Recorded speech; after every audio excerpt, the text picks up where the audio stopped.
Hello, everyone, and welcome to Thai Silicon Valley's 40 Under 40 series. My name is Ajay Manglani, and I'm part of the Thai team here in Palo Alto, Silicon Valley. I'm super excited to welcome you all to this aspiring series where we bring in founders and entrepreneurs who have very unique journeys. Not only they are rising stars, but they are building something unique. More than that, there is something about them that inspires others. And we are so delighted to have two such guests today. First, I have Riya Shanmugam, the founder of Hawcx. Second, I have Aman Gour, the founder of Further AI. We'll be talking about both of them. Today's series is all highlight about these founders, these entrepreneurs. I do want to take a moment to talk a little bit about Thai Silicon Valley. First, for over 32 years, Thai Silicon Valley, as the founding chapter of Thai, has played a significant role in fostering entrepreneurship globally. As of today, Thai has over 60 chapters in 12 plus countries. Our impact across our five pillars has remained constant, and we are so delighted to have impacted in a positive way 25,000 plus, entrepreneurs globally and influence over 1 trillion in wealth. As of today, Thai Silicon Valley serves as the bridge to Silicon Valley for founders around the globe to help them build their companies and help them in their growth journeys at every stage of their growth. With that said, as my promise was, today's focus is all about the founders that we are going to highlight. And I'm going to invite Riya Shanmugam to start our conversation. Riya, welcome to Thai Silicon Valley's 40 Under 40 series. First of all, congratulations on being named as one of the founders, the rising stars of 40 Under 40 program. How are you today and where are you dialing in? Ajay, thank you for having me. It's a real honor. I'm humbled to be here. I'm based in Los Altos, and that's where I'm calling in from today. Great. You know, when I look at your background, you grew up in India. You had, the classic Indian American journey dream kind of a route to come to here in US.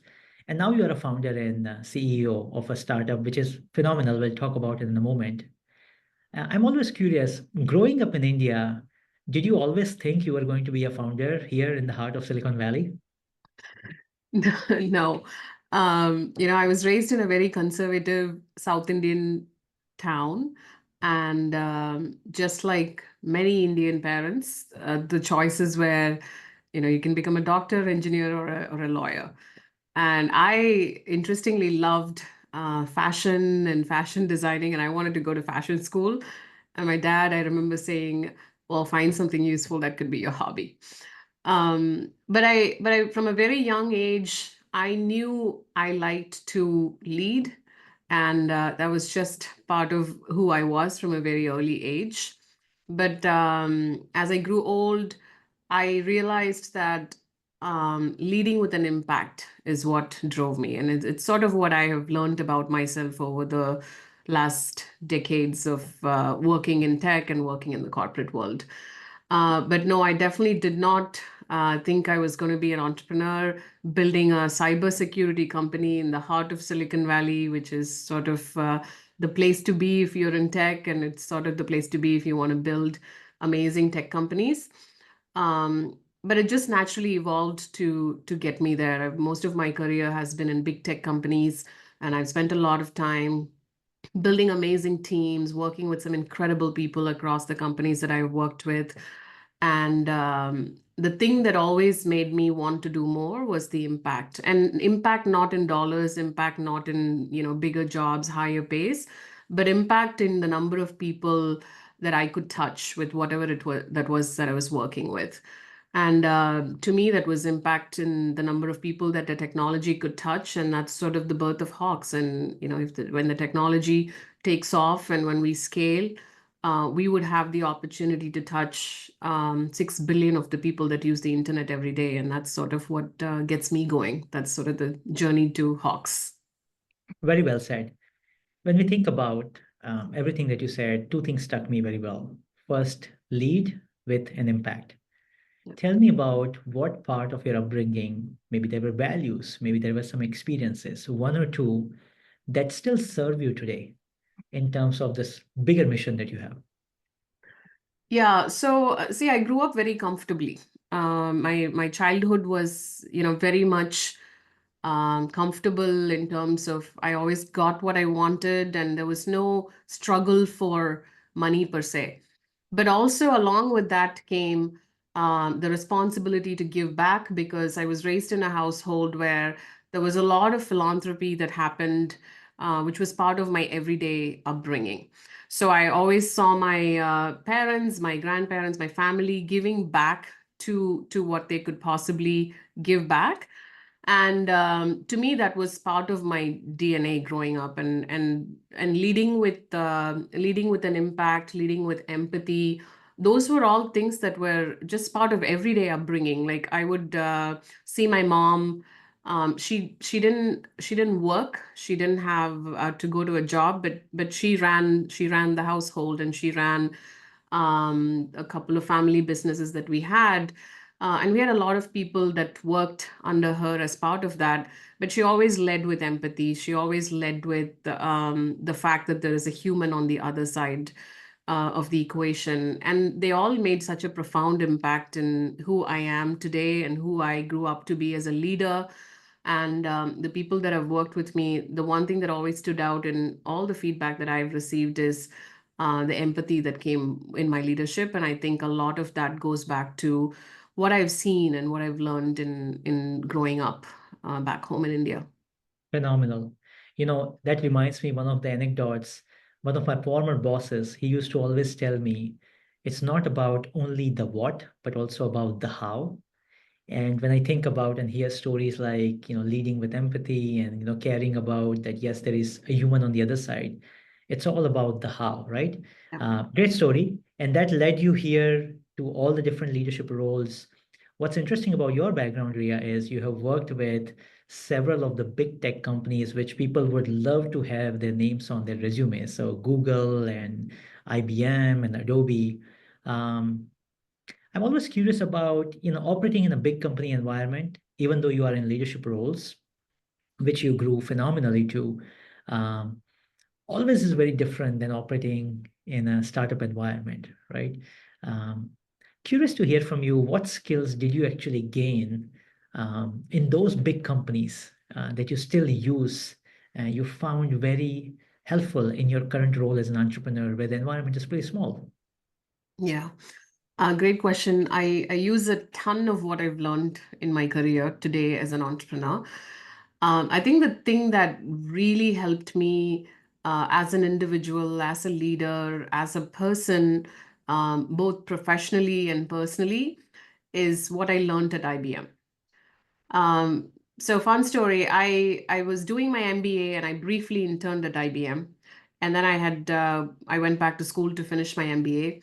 So when I came back to it, they hired me back at IBM, and at that time it used to be called the IBM Summit Program. I'm pretty sure they changed the branding of it, but the Summit Program was really a combination of teaching fresh out of college grads how to sell and then how to technically sell. That's sort of the idea behind the Summit program.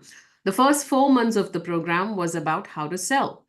And everything that I know about selling, talking to customers, negotiations, influencing stakeholders, how to dress, how to show up, body language, all of that was those 4 months of rigorous training on how to sell. And there might be people that have gone through that program and have found a lot of value in it. For me, it changed my life. It changed the way I talk to people, I interact with people, I talk to customers, I present myself to customers. And that's really been the foundation of a lot of what I've learned. And I've really carried that through in every job that I've had and every customer that I've talked to. It's just been really the bedrock of lessons that I've learned at IBM. The other companies that I've worked for are, Adobe, Google, New Relic most recently. The thing that I learn is customer obsession that comes when you have a lot of resources. You can really obsess over your customers, and that makes a big difference in how your customers perceive you.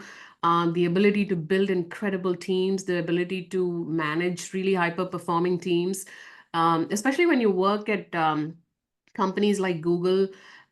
You sit in a room and you look around, everyone around you are so smart and so incredibly capable of a lot of things. And then imposter syndrome hits you. And it's definitely hit me at multiple levels throughout my career. And I sit there wondering, how did I even get here? What did I do to deserve to be in this room with such incredibly talented people? But the reality is, imposter syndrome can sometimes drag you down or it can pull you up. It depends on how you deal with imposter syndrome. To me, it was the thing that helped me the most being at companies like Google or Adobe or New Relic, because it made me want to be a better version of myself. Every time I showed up to a room, I wanted to feel like I belonged in that room. I wanted to feel like I earned my place to be in that room. So I always push myself to be better. But those experiences are, life experiences, and they're gonna be with me forever. And I think I'm gonna carry that to every role that I take on. But those are some incredible experiences that I've had. Very well said. By the way, a fellow IBMer here, and we might have overlapped during our times. I'm assuming you were there probably during Ginny Rometty's time. So I was. Yes, yes. We should talk some stories offline of those leadership summits. And Yeah, I agree with you. IBM's sales program and the leadership program, honestly, they were the best of the best in the industry. yeah, yeah, Very well said. You touched upon one important point in your previous answer: resources in big companies. Let's talk about that a little bit more, right? Yes, you are in a big company, you have abundance of resources. I mean, at that time, you might not feel like there is always like, hey, yeah. I don't have enough resources. I have like, eight-figure budget, but that's not enough to run some sales metrics that I have. And all of a sudden, you come in a startup environment, and the story is quite different, right? Um, so let's talk about it, right? How have you adopted those kind of changes, and what has kept you going all of a sudden from seven, eight, nine-figure budgets to, now literally either you are fundraising or either you are, bootstrapping. Um, Curious to Yeah. hear.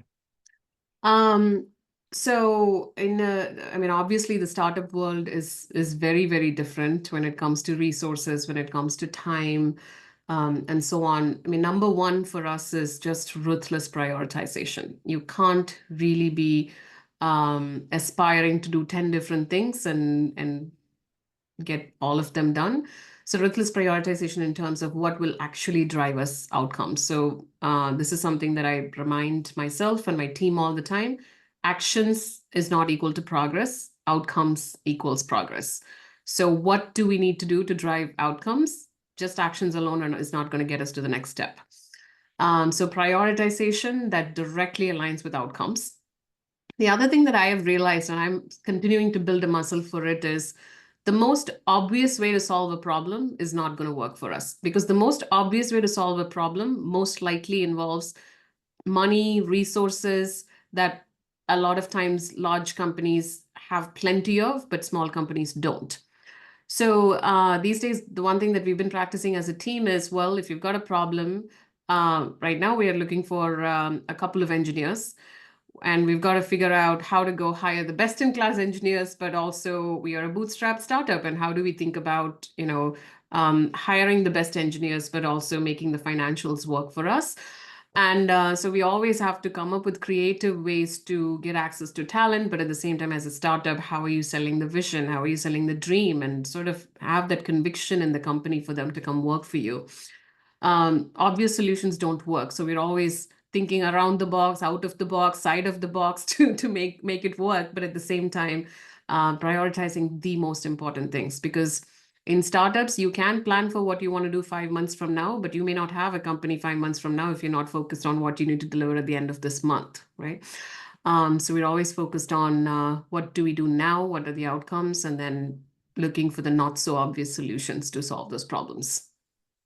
How do you solve for that when you have to hire engineers? Like, for example, right? I mean, Bay Area or even these days everywhere is a very competitive market for hiring engineers. And How do you sell them to join you?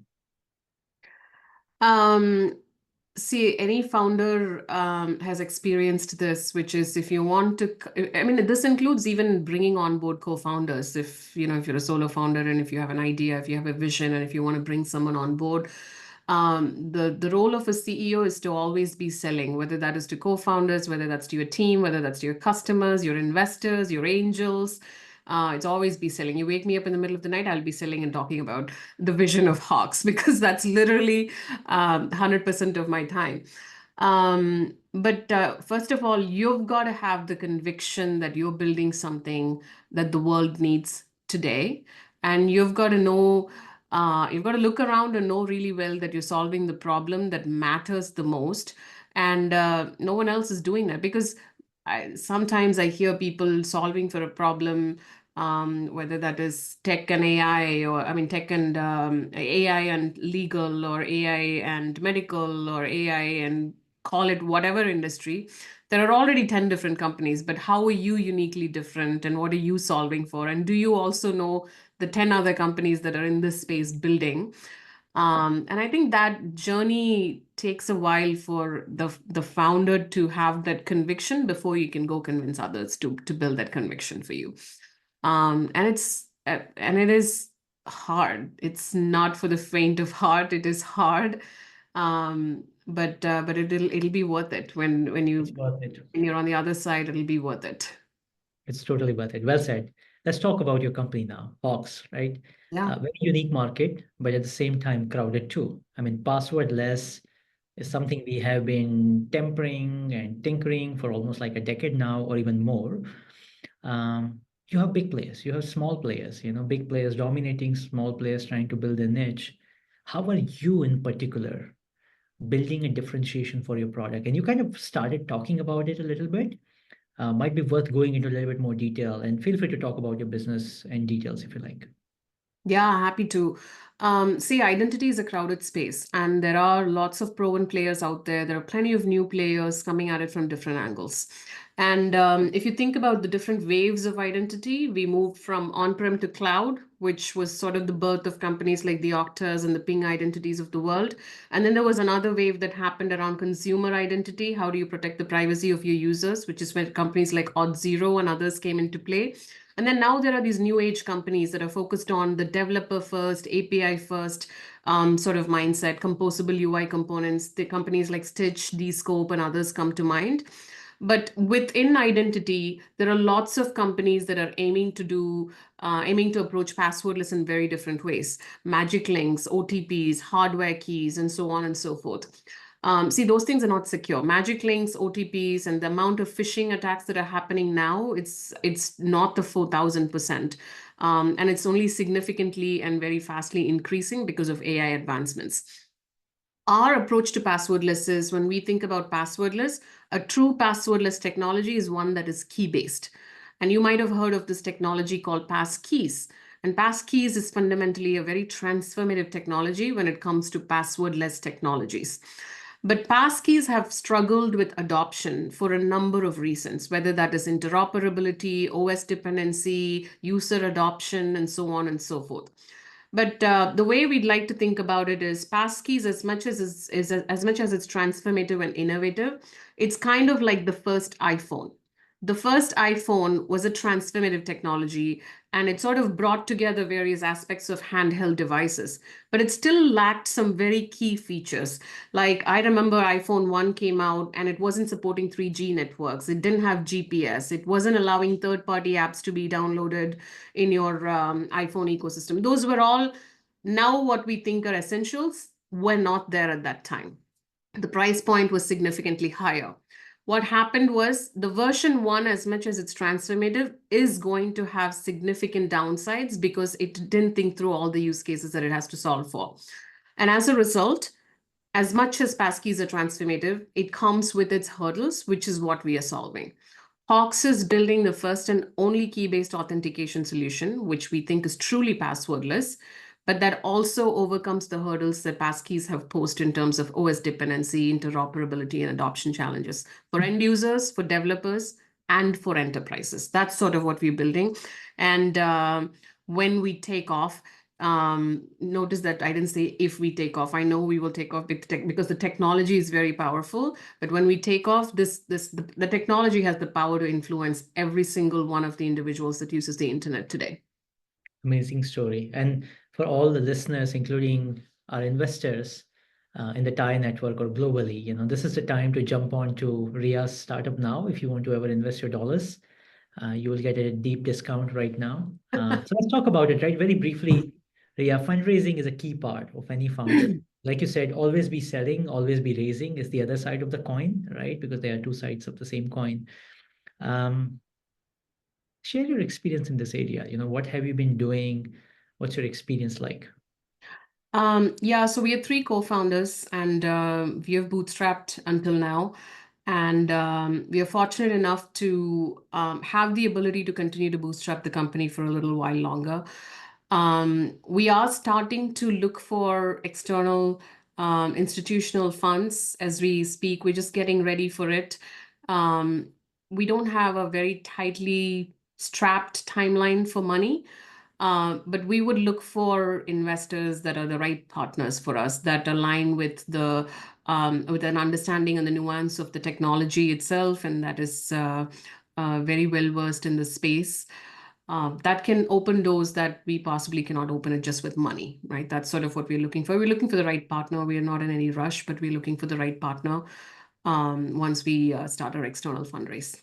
Great. And speaking of the right partner, glad that you are part of the Thai Silicon Valley network. So, at least you have some headway there. And Absolutely. we are happy to talk offline with a number of other opportunities we can help you and your company. With that said, Ria, why don't we take a quick break speaking with you? And at this point, I invite a second founder speaker today, Aman Gour. And then after about 15-20 minutes, we bring you both together. Yeah. So, Aman, welcome.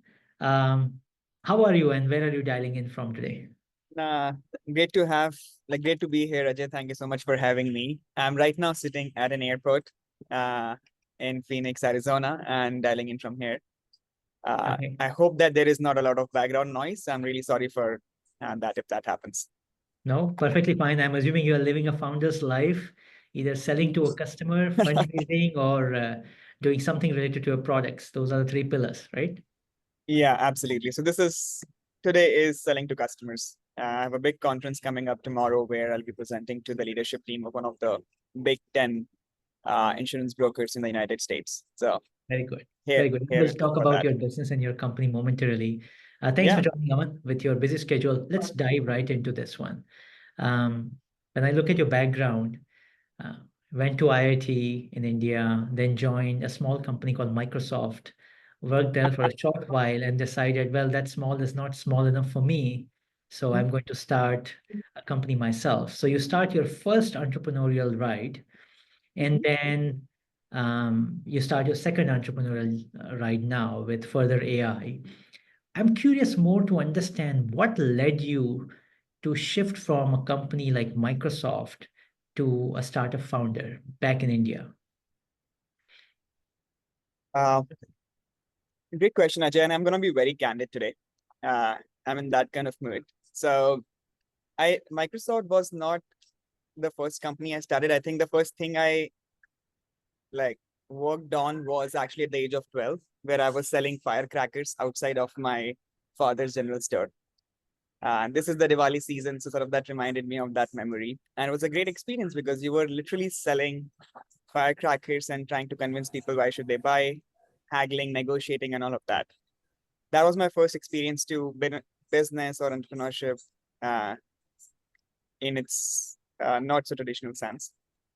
But yeah, so during Microsoft, I think the thought that crossed my mind, I remember it very vividly, is why work for Microsoft when you can create Microsoft?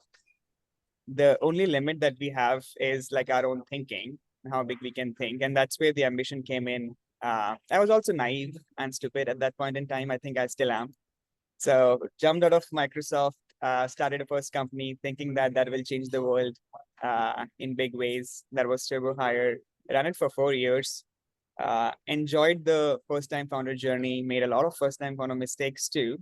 Scaled it to early seven figures in ARR, raised multiple venture rounds, and then took an exit and moved to the Valley and started Further AI.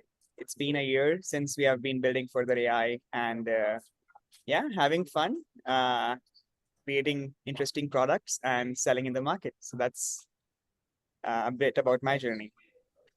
And I want to kind of, give kudos to you. Why work for Microsoft when you can build Microsoft? Having that kind of a vision and courage, it's great. And you were definitely not foolish. You were who we call that hustler that many of our Indian entrepreneurial generational people that we have experience seeing, watching, growing as well. So very good. And I want to go to your earlier point that you said you're on your second time entrepreneurial journey. Um, Entrepreneurship is an experience, it's a journey in itself. That's why we call journey. And I believe second time entrepreneurs have some unique advantages or learnings as compared to the first time. What are yours? And how have they helped you in building your second company, which is now Further AI, a better company, if I may? Yeah, so I'll come to the advantages, Ajay, but there is also a disadvantage of being a second time founder. Sure. The disadvantage is you think too much and you don't have the benefit of naivety on your side. So you are always watching every step that you're taking, sometimes to your own peril. Like first time founder is like playing a game of dart. You're just throwing uh, the arrows and seeing maybe something sticks. And many times it sticks as well. If you see a lot of great companies are built by first time founders, like Facebook was built by Zuck, first time founder. And there are many such examples too. But I think the second time founder, the game changes from playing dart to playing poker. And what that means is not playing every hand. In poker, the best of the players actually play one in every 10 hands. So just choosing the right things to do and focusing on those, I think is possibly the biggest difference in the way I have been thinking during my first journey versus the second journey. And also prioritizing the right things. As a first time founder, I used to think that the most important thing is to build a great product. Then it's to build with great people. And then it's about selling in the market. It's very different now. Right now, the most important thing is, okay, which market can we build for? With whom we will build for? With, and then what is it? The product can come in. It's a means to an end, not an end in itself. So that's a big change in that thinking. And on the personal front, I think the last thing is I say I don't know a lot now. As a first-time founder, I wanted to prove to the world that I know a lot. So in every conversation with customers or with investors, I'll try to give an answer for every question and think that maybe if I take a pause, it will look badly on me. Now I confidently say, I don't know. Let me think about it. Let me figure it out. And possibly that reality helps people because everybody knows that nobody knows everything. So that possibly is a big change in the mindset uh, as a second time founder than a first time founder. No, very well said. In fact, that reminds me um, a very big quote from Jitu Patel, who is now the Chief Product Officer at Cisco. He has held various roles in his career, all the way from Chief Operating Officer of their WebEx business to a couple of other things. And he once said, very much like what you said, he said when he was in his 20s, he thought that he knows everything. When he came to his 30s, he thought that he had to show the world that he knew everything.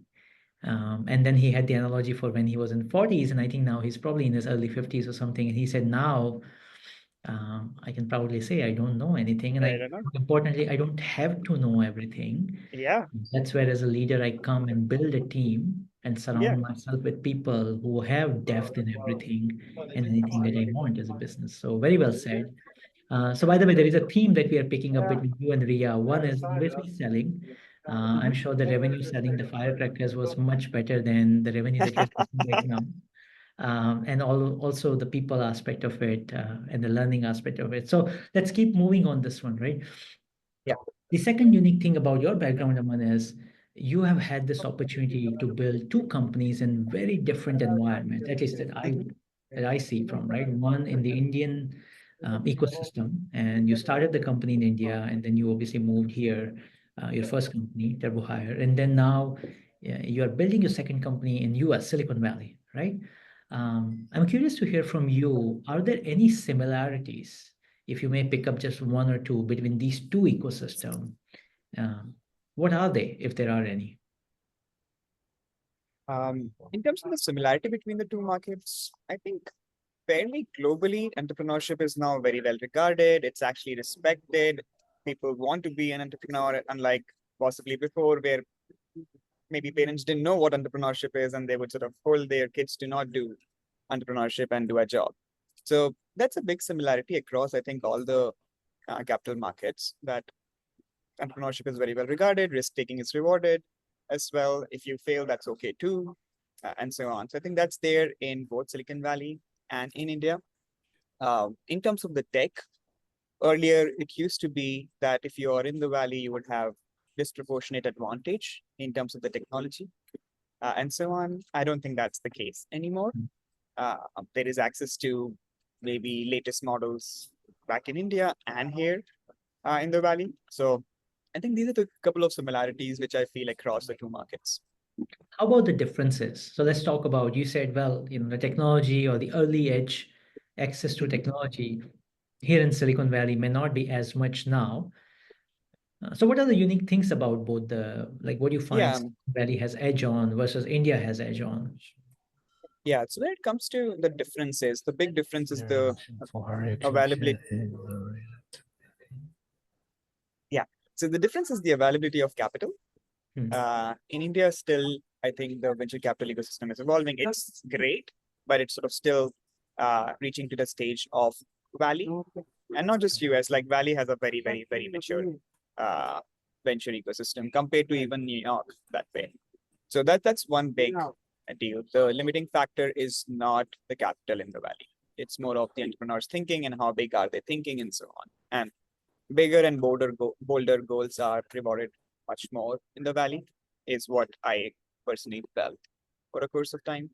Another big difference is the specialization in the market. Like the first time I came to the US, I was on a hardcore protein diet. So I was only having eggs, 12 eggs a day. This was like about 2 years back. And in India, when I was following that diet, I would have to throw the yolk out and make the egg with egg whites. Whereas in US, you would have just a packets of egg whites that you can use. So the market is very evolved and very mature and very specialized as well. So you need to think about from that perspective. If the market is that specialized, you need to be building those specialization, differentiation, targeting the right user persona really, really well to be able to grow quickly in the market. You can expand at any time, but you have to really be really narrow when you are starting. Great analogy. And by the way, love the fact of that 12 egg analysis. That's the highlight of the session, by the way. We are going to post afterwards. No, very well said. I think those are I really hope you don't post that, Ajay. I hope you don't.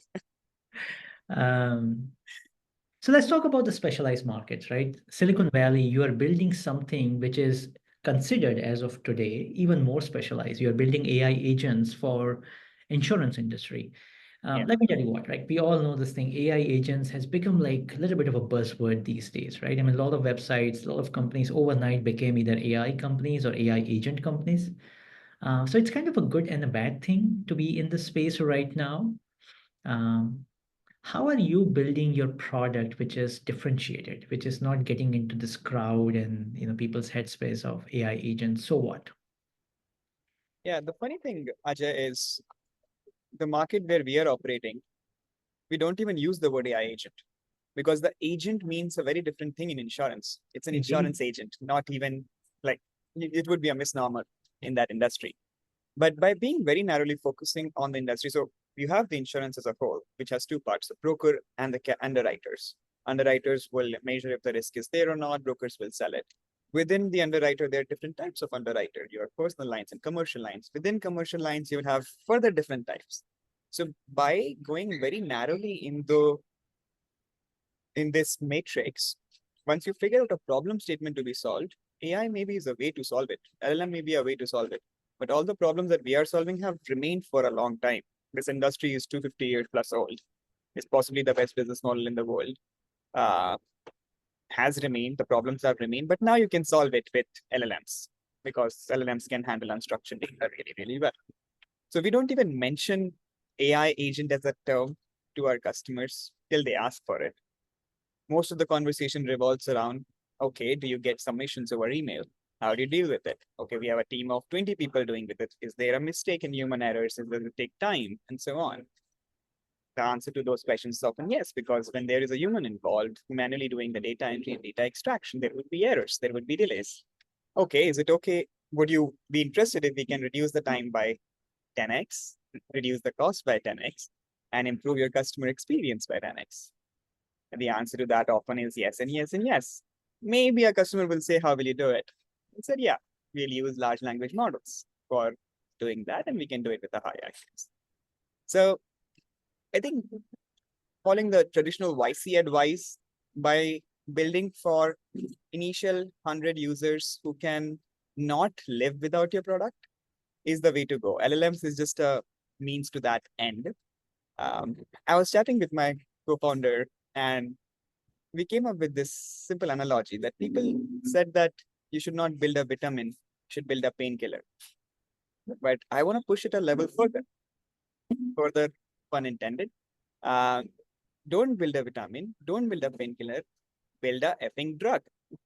It should be that people should not be able to live without your product. It should be like that. And there are opportunities if you are ready to look for it. Well said. I still want to go into a little bit more detail. So everything that you say makes sense. I mean, it's yes, you are starting with the customer problem in mind first, then you are going into, very human-centric approach of understanding. All of that can be done by any other player in the market too, a big company or entrant, right? What is specific that you are doing or including in your product which is differentiated? Yeah. So in terms of, we talked about the market. I'll talk a lot about the market, that how we have found our niche in the market. But in terms of the technology, we have spent a lot of time in being able to process unstructured data. So Mhm. given any document written in any kind with an accuracy of 97% plus, we can extract the data out of it, which is 20% better than a human being doing that. So that's where the technology edge lies. And given that we're very specific to an industry, the models are much, much, much better than the underlying large language models. It's funny that even before we make a language large like LLM call or a GPT call, 70% of work is done. Because in reality, it's not about having a very structured PDF document. Sometimes you have handwritten documents in insurance, scanned documents in insurance, rotated documents in insurance, and Yeah. so on. So you have to deal with the messiness of the real life, which is where if you can deal with it, you can compound on it. That's what we have been doing. Well said. Yeah, well Yeah. said. So it's really focusing a lot of nuance effort on the product and also just going deep in one industry and vertical to understand their pain points and processes. Good. And when you do all of that, again, the same question that I asked Riya earlier, you will need capital for that. And a startup, it's always a thing about, it's always raising. So tell us about how has been your fundraising journey, if any, that you have been doing? But more importantly, what is the number one experiential advice you want to give to founders who are also currently in the process of fundraising? Yeah. So I think I did it very differently in my first company and doing it very differently in further AI. Ajay, you mentioned always be raising. I want to challenge that. Don't always be raising. The best way to raise capital is to first decide what matrix you want to hit before you are out in the market to raise capital. When you're going out in the market to raise capital, in 2 weeks, schedule 50 meetings within 2 weeks of time. Either you will come out of those 2 weeks with a check in hand, or you'll come out of those 2 weeks with a lot of learnings, which you can apply again. And then after 3 months, you can go back to the market. The problem that happens is when you're always be raising, you do not have the urgency on your side as well as on the other side. What is one thing that founders don't have that an investor may have? Time. As an investor, if I'm investing my money and if you're coming to me for fundraise, and if there is no urgency, I'll be like, yeah, I'll wait it out. Let's see if there is somebody else who comes in and writes a check for Ajay, and then I'll come in as well. So how do you create that urgency? Very well said. Yep. By Great. time boxing it. Very well So said. Great playbook on that. With that said, Aman, such a pleasure listening to all the stories. There is a lot more to go. At this time, I would like to invite Riya as well to join us so we can talk about a lot of things between you and Riya together. Perfect. Sounds good. All right, so here I have two very inspiring founders, very unique perspectives, some commonalities, building something unique in their industries, in their processes. So now I'm going to try a few questions which we can just have both of you answer, and let's see how that goes, right? Um, Both of you are founders. One person is already on the road right now. Second person is probably planning to go on the road. What's the best part of living a founder's life today in the year 2024? Ria, do you want to go first, please? Sure. For me personally, I'm not on planes all the time yet, but that is the state of the union today, which is great.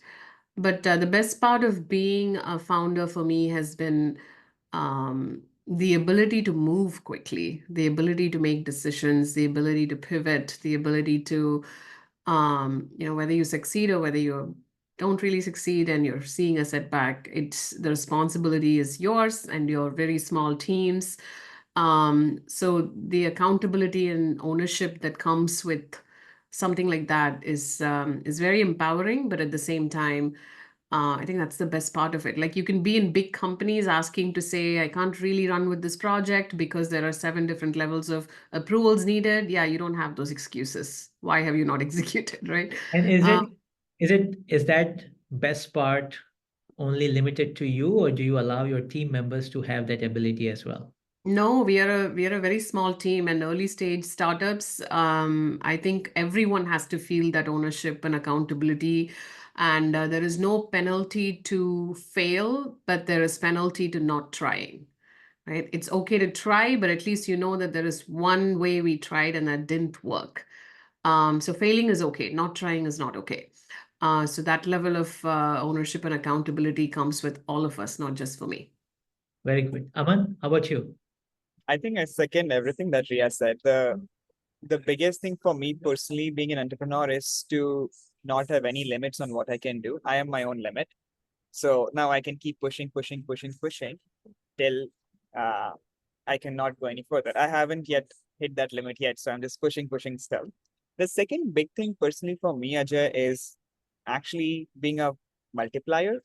So one of the criteria when we are hiring for further AI is that do you want to start a company in the next 3 years? If yes, this will be a great place for you to join right now, get that exposure, get that experience, because you're gonna be working your ass off and building something unique from scratch, taking the ownership. So that attracts the right people. And out of my first company, there are, I think, 2 more companies that got created. And I'm hoping that at Further AI, many more companies, like the people who join us, will create more companies. That would give me a lot of satisfaction down the line. And I'm hoping that I would have enough money to be the first angel in a lot of companies that come out of Further AI as well. Great. And now I understand the true definition of why you picked the name Further, because it's not just further at one point, but in personal, professional, network life, a lot of things. So let's turn the tables, right, on that question. What is a not so good part of living a founder's life right now in 2024? Aman, you start this time. Interestingly, that's a good question. I don't know what would I be doing if I'm not building a company. So, Mm, but I do feel that there are certain challenges that happens in our mm. founder's life. Like our day started this morning with an enterprise client signing the contract. We got that message. He dropped me a text saying that, hey, we are good. I've signed the contract and so on. And then in the afternoon, then another customer said that, hey, I'm having trouble with getting sponsorship for it. It was a near done deal and they backed out. So yeah, I think like Riya said, it's not for the uh, faint hearts. And if you can control your emotions during the day and not get too excited about a success and not get too discouraged by a failure, I think that would be it will make a great entrepreneur. I'm still learning on that front. Great So point. How about you, Ria? What's a not so good part of living a founder's life today? Um, so I think you are the CEO, you are the chief sales officer, you are the marketing lead, you're also the janitor, you're also the person that takes care of all things legal. You're wearing multiple hats. And sometimes when you're focused squarely on one thing, the others may not get enough attention. But that's sort of the process, right? Like you're wearing multiple hats, and as a result, you can only give so much energy to one specific area at any given time. And the buck stops with you. There's no one to look up to say, uh, you've got my back, right? Because no one's got your back. The buck stops with you. And that's a difficult part, but that's also the gratifying part of being a founder because you get to wear all those hats and you get to experiment how you bring the first customer on board, how you handle the first support escalation.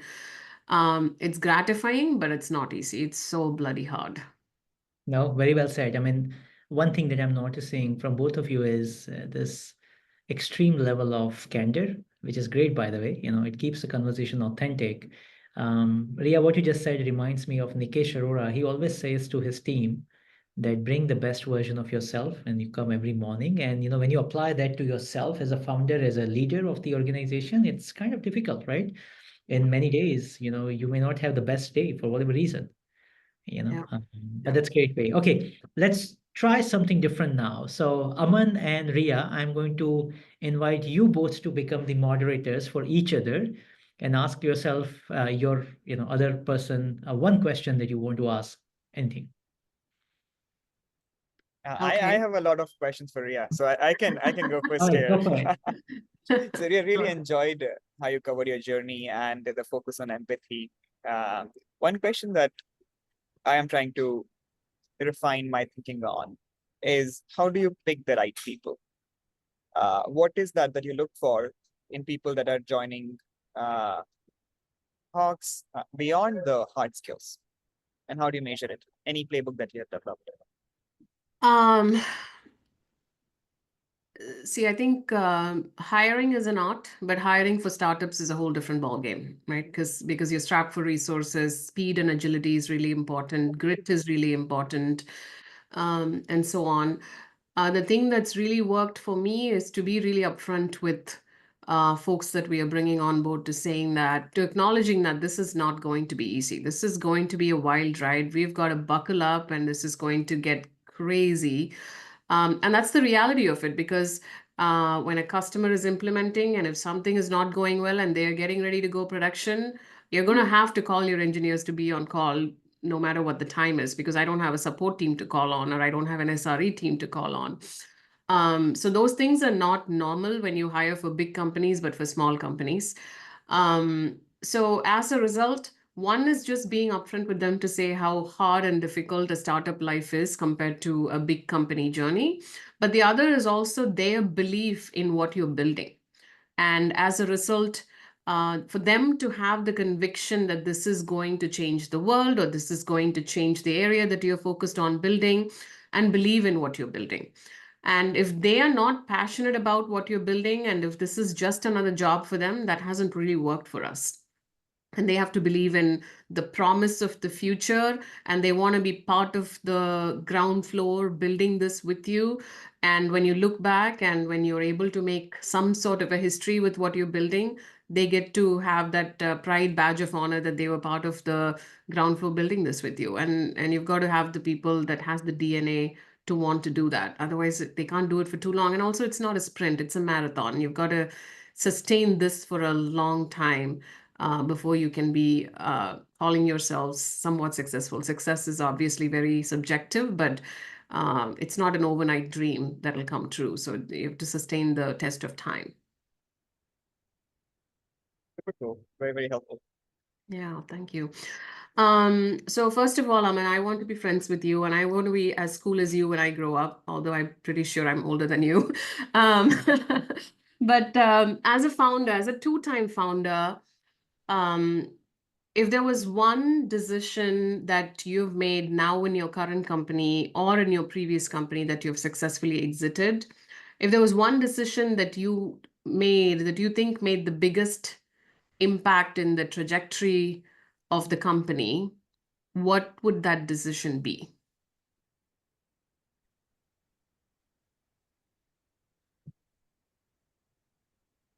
I think at different stages of the company, there are different big decisions, which were the inflection points.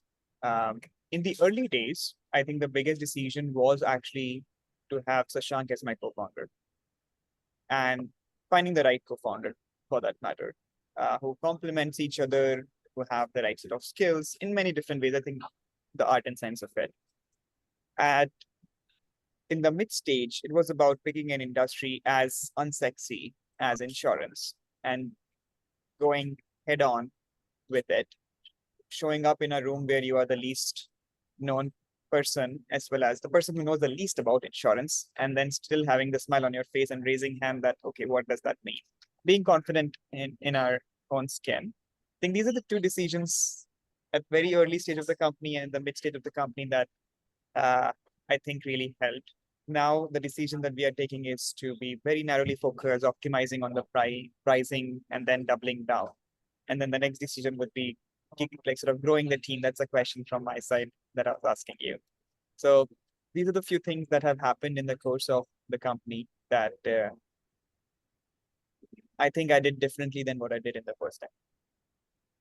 Very nice. Thank you. Yeah, I think choosing the right co-founder is everything, or co-founders is everything, and that can make or break the company, right?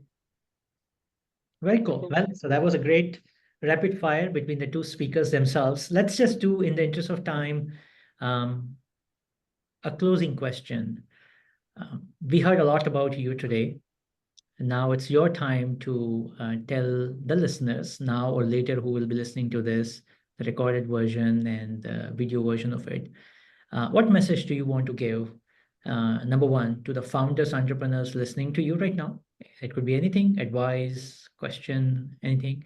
And secondly, what's your ask as of today? Either it's yours, your company's that the listeners can help you with, Ty can help you with, the broader network can help you with. I can share a few things that I've learned and continuing to learn, but some of the early learnings as a first-time founder. The thing that I'm starting to learn, and it makes a lot of sense, is it is about the journey. As cliche as it might sound, it is about the journey. It's not about the destination. And I think even in jobs that I've had in big companies, when you do something with your 100%, giving your all in, and coming in with the mindset that I've got nothing to lose, but I'm giving in my 100%, and the rest is, up to the outcomes, because there are lots of other factors that come into play. That mindset is helpful, especially when you're grinding and hustling every single day, 24/7.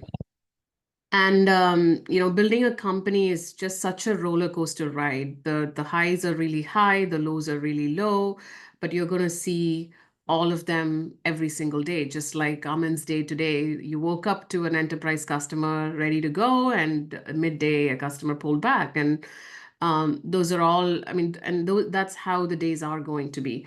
And the thing that I also keep hearing from many prior founders is, I should have pivoted sooner.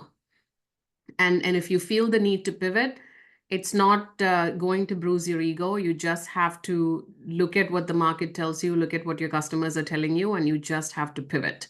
And that's just the nature of being in a startup. And you're not going to get it right the first time, not going to get it right the second or the third. You're going to have multiple pivots in this journey as you land what that long-term path looks like. But this is all not going to be easy without a community. You have to build a community for yourself, whether that is the Thai network and a group of founders that are building together, hustling together, whether that is a group of mentors, advisors, whatever association you feel safe and comfortable with, to, at the end of the day, call and say, I've had a shitty day and here is why, and just talk through it. Sometimes you just want someone to listen to, sometimes you want someone to give you solutions. But in either case, you need a community that you can rely on, that will support you.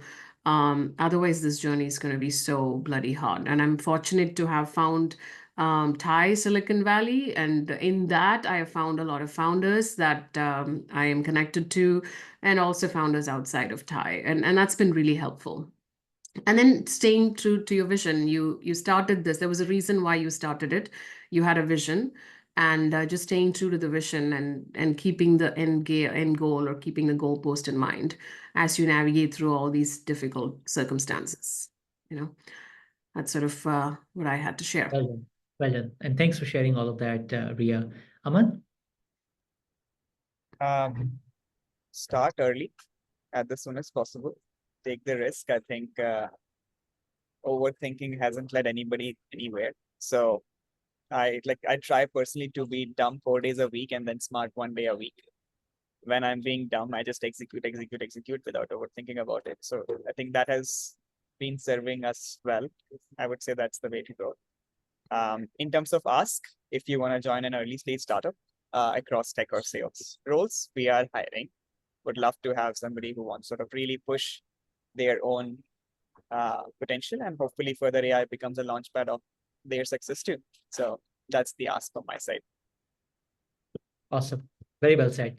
At this point, there are a couple of questions. In the interest of time, I'm going to only take one or two at the max because we'll be topping the hour very soon. So the first question, what is your long-term goal with your companies? I can go. We are building an identity company specifically in passwordless. It's a massive market. Everybody that uses the internet uses a password to get into digital services. There are 8 billion people in the world. 6.1 billion people use the internet. On average, about 100 or 120 passwords exist per individual. So we've got 800 billion passwords to replace. So we've got a lot of work cut out for us over the next several years. And that's what we hope to do. On my side, I think, do you remember the 2010 Iron Man movie, Ajay? I do. And do you remember Tony Stark having these multiple suits that would follow his commands? For me, it's as simple as that. I don't have that one-liner like of strife, like increasing the world's GDP or we work elevating world's consciousness. But for me, it's basically creating a lot of interesting AI agents for the problems that people are solving, and doing it for industries that are lagging behind in tech, like insurance, like energy, and so on, because that would make a significant impact on a day-to-day lives of each of us. We all complain about insurance being slow, or why we still have to fill forms, why does it take so much time? So I'm happy that I'm getting the opportunity to be on the other side and fixing it from inside. So that sort of is where my passion lies, and that's what we have been doing. Very well said.